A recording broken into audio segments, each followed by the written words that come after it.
You just never know what you're gonna find if you keep your eyes open driving around. Look at this thing. This is incredible. It is, what is it right now? It is May 8th, I believe. I know Cinco de Mayo was just a few days ago.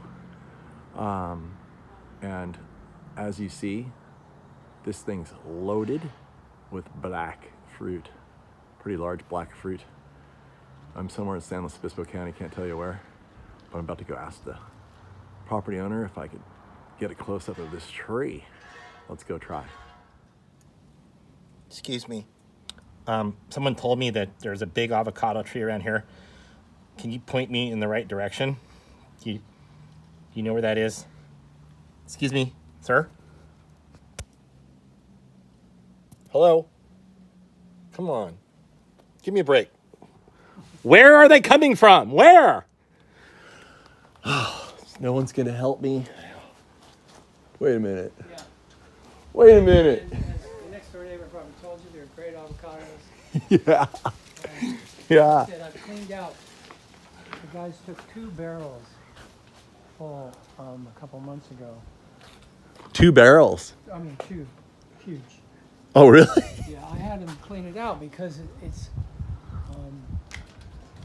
Did they climb up there? Oh yeah, they bring in the boom next door. Oh, really? Yeah, the whole 9 They yards. boomed it. So they're trying to narrow it down. It's just dangerous. I mean, the trees, they're always breaking my umbrellas.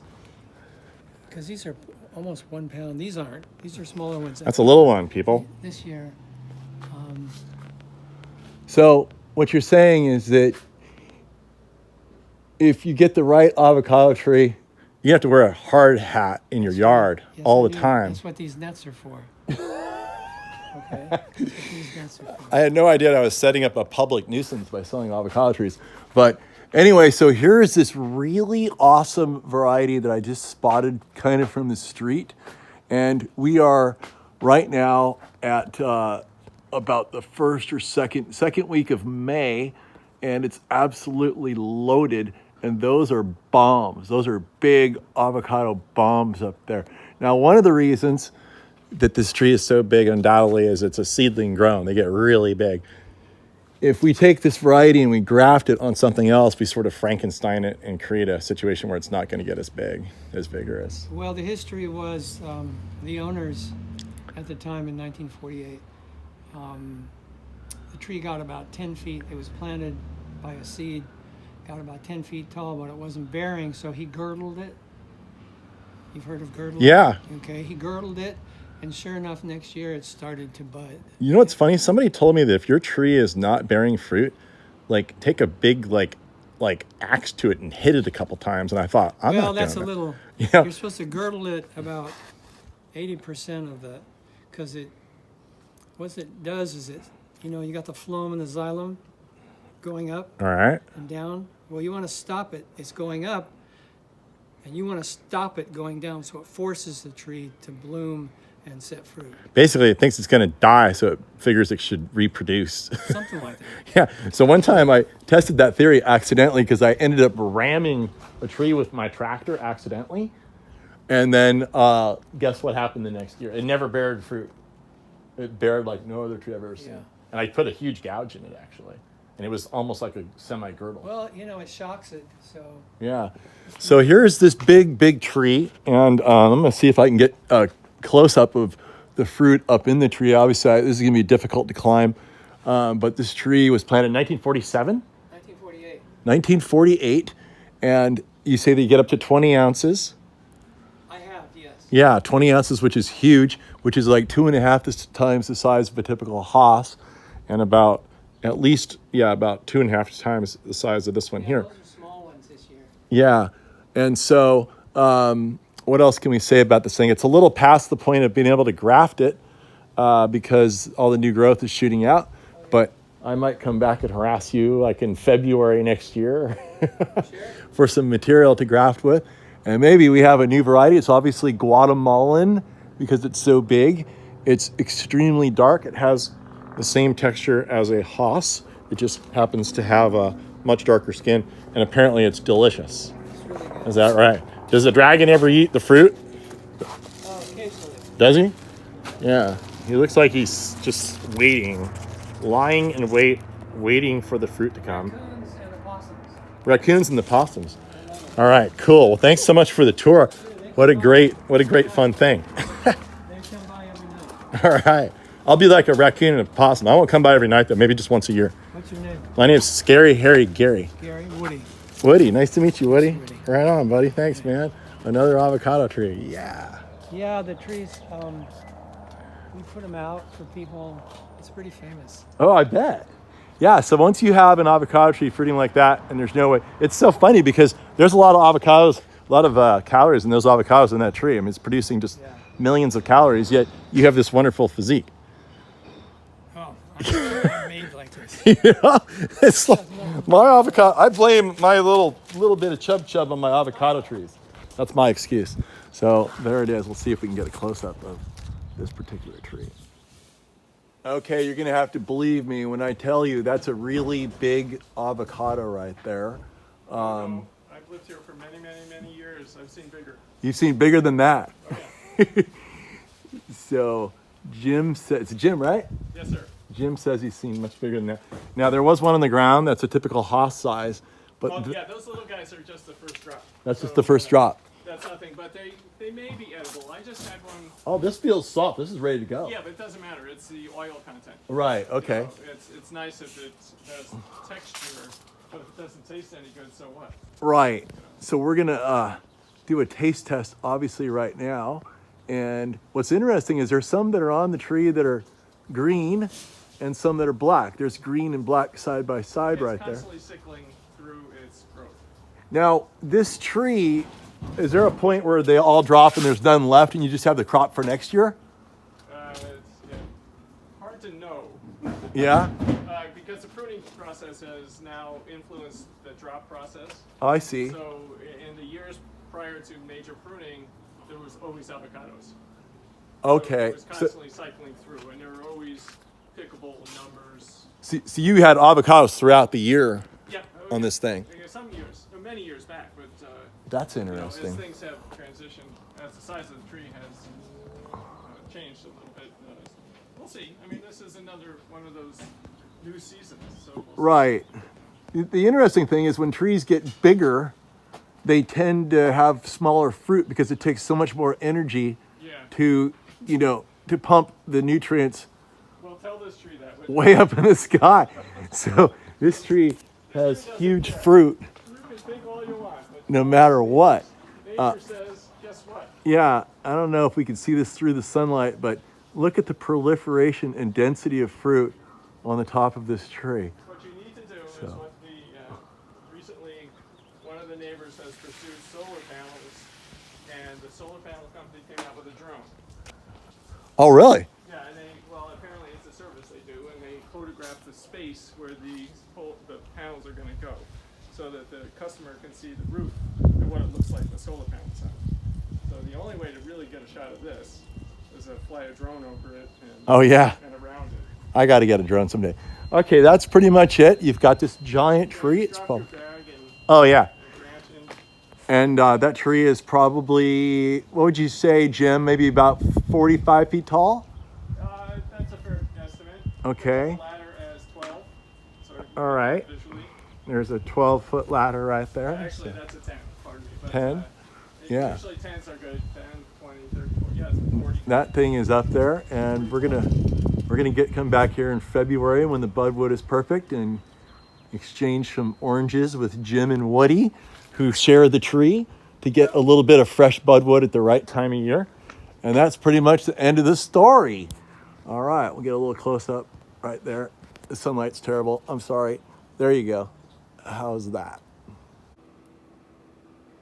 Yes, those are some pretty mean tacos there.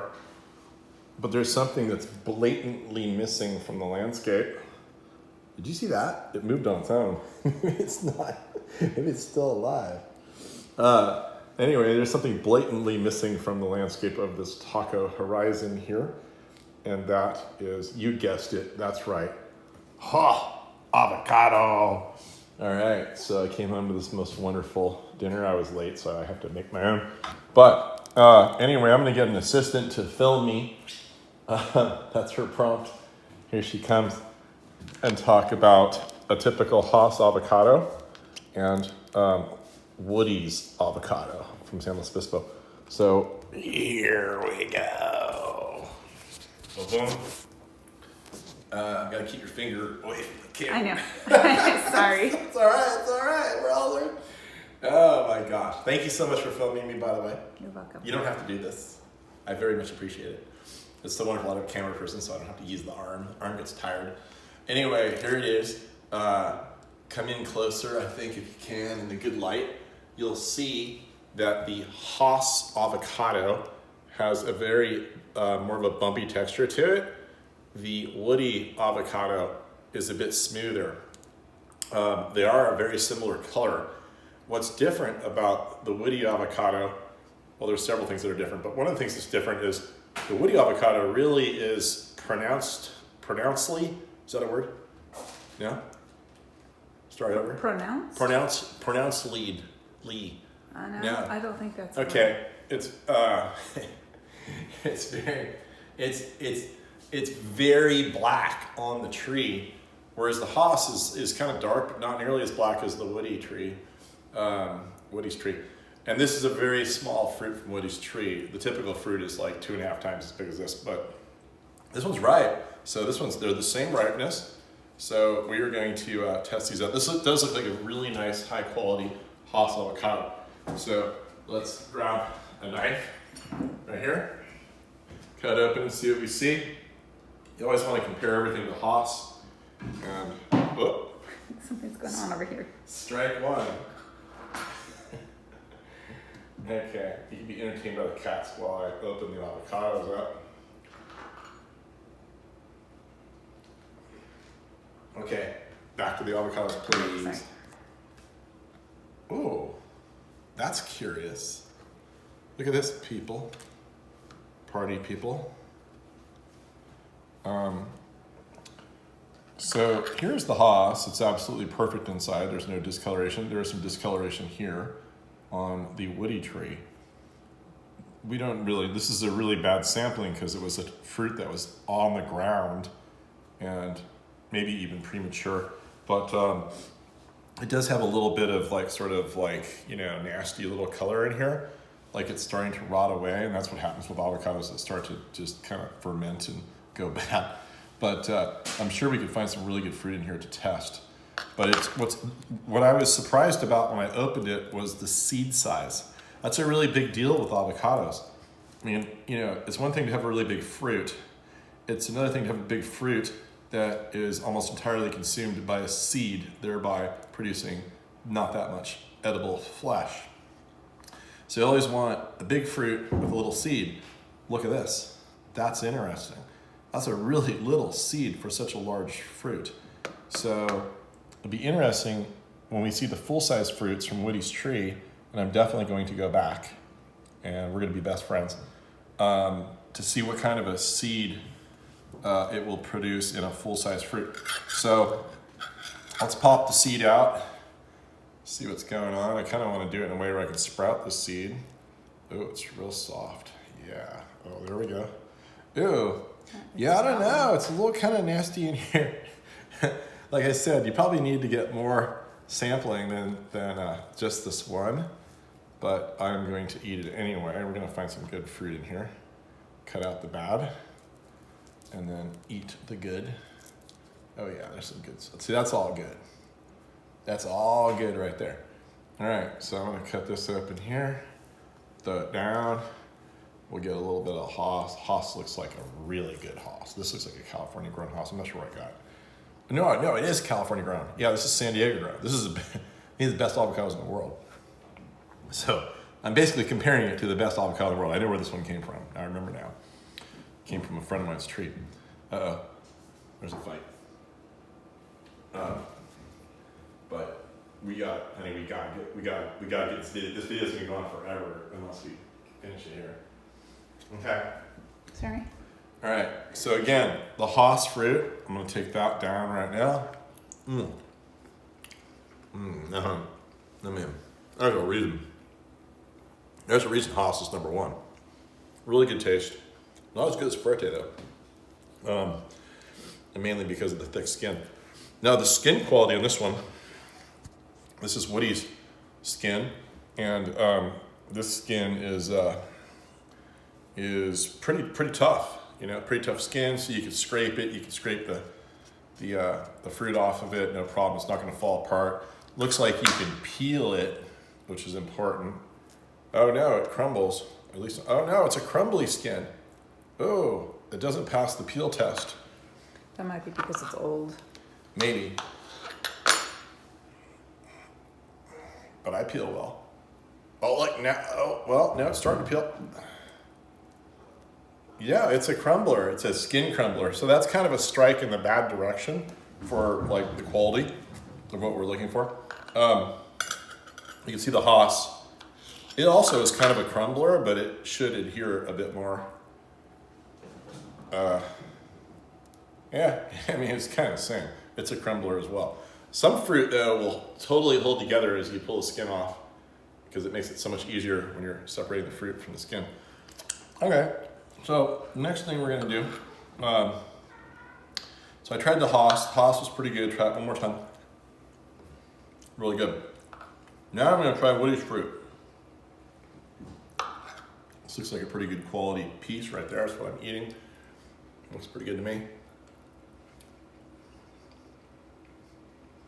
Yeah.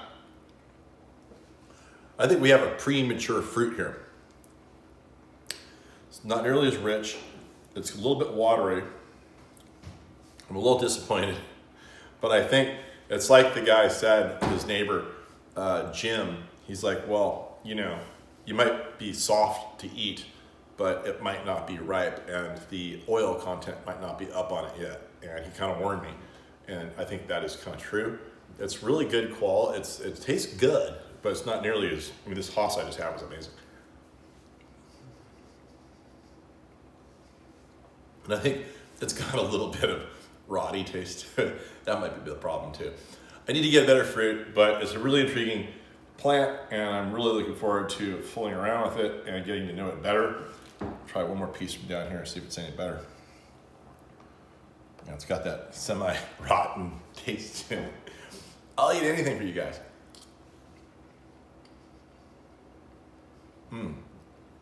That's better.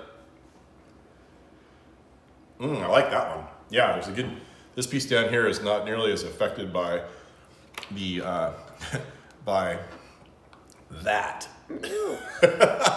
So this piece here doesn't have any influence from the flavors of the rot that I just experienced. This one's pretty good here. Let's try this one more time. Let's gotta give it a fair shake. Shake it, give it a fair shake.